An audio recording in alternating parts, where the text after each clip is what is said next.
Hi everybody, this is your instructor Ann Teed, and I wanted to touch base with you.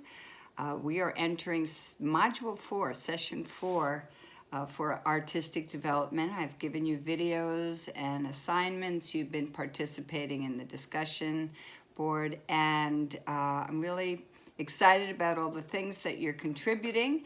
And I wanted to put in motion what I had suggested about a bi-weekly, we're going to try with every other week, a Zoom hangout where we can go over projects, talk about past projects, talk about your field work.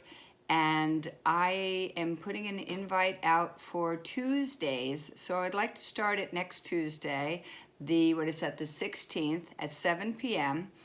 And I'm just going to keep an evening one. If enough people say, hey, you know, it's working in the evening or it's family time or whatever, and there's enough interest to do an afternoon one or a morning one, I will do a secondary one, but you got to tell me if you're interested in that. Even if I have just a few people, I will do that. But we're going to have a Zoom. I put the link in this week's Moodle. And for this week coming up, I'd like to go over the first project about your earliest art making memory. And that really was setting the tone about artistic development. So if you can come, that's great. Dogs, children, barking, squirrels, whatever. This is very informal and you won't be penalized if you can't come. If you come late or if you have to leave early, that's fine too. I just want to give the opportunity because when I do my final assessments and I give everybody the opportunity to talk to me at the end of a class, the main thing I hear from everybody is that everybody wants that connection with their peers and feel more than just a person, a name, a number in a discussion board and in a class. I like getting to know you as well. If you come this Tuesday does not mean that you have to commit to all the others. I just think it's a helpful thing, and I know it's a helpful thing. So if you can, fine. I'm not keeping attendance or anything. And again, you can pop in if you would like.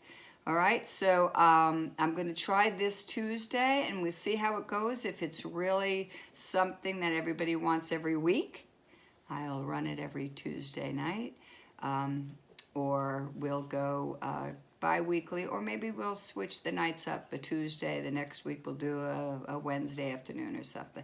So we're just launching it, and we're going to go from there. This week we're focusing on artistic development and special needs. It is an area I really have close to my heart because back when I went to school for my bachelor's degree in art education, my college at SUNY New Paltz gave me the opportunity to take 3 classes in special education. And back then, in dinosaur time, they gave a stamp on your certificate that you had this specialty extra emphasis in your teaching, that you took some special ed classes.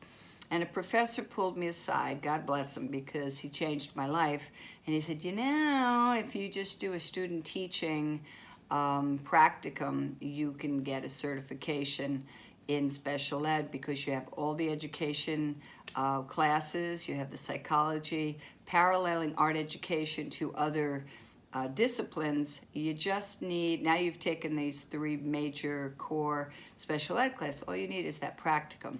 So back in the 80s, I did that, and I walked away within a semester a whole nother certification, a K through 12 special ed.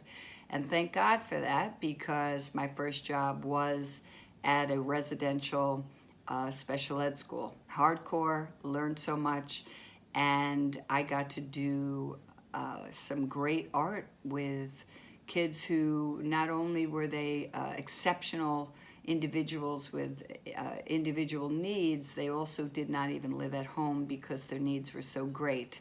So I really learned so much, and it steered me as an educator to understand that we're all really exceptional learners, and that's my computer chiming in here. And it made me very sensitive to that we all have particular ways we pull in and we express. And so that's why in this particular class, in this module, I really love that we get to discuss it a little further, and it's not this secondary whole group of individuals and kids that you need, all this other preparation and training. These are kids who need maybe a little bit more sequential, or maybe a little bit more using their senses. So let's take a look at that together. Let's discuss it. And I hope that you share with me and with others how you've discovered how we learn as individuals along the way. And many of you might also be teaching where you have individuals who have special needs. The term also has changed over the years. Disabled, abled, challenged. I'm not even sure what it is now. But let's have a really great discussion about it. We can piggyback that onto our Zoom on Tuesday. All right, so that's it for today. And good to talk to you, and keep it going for this class. It's a really important class, so that when you're out in the field and all of a sudden you are maybe switch grade levels, or in your teaching career, all of a sudden you are dealing with a new group of kids, that developmental awareness of what they're ready for, what they're thinking about, is this course, from birth to elder. So hopefully we'll see you on Tuesday. If not, enjoy this week, and we'll talk to you next week.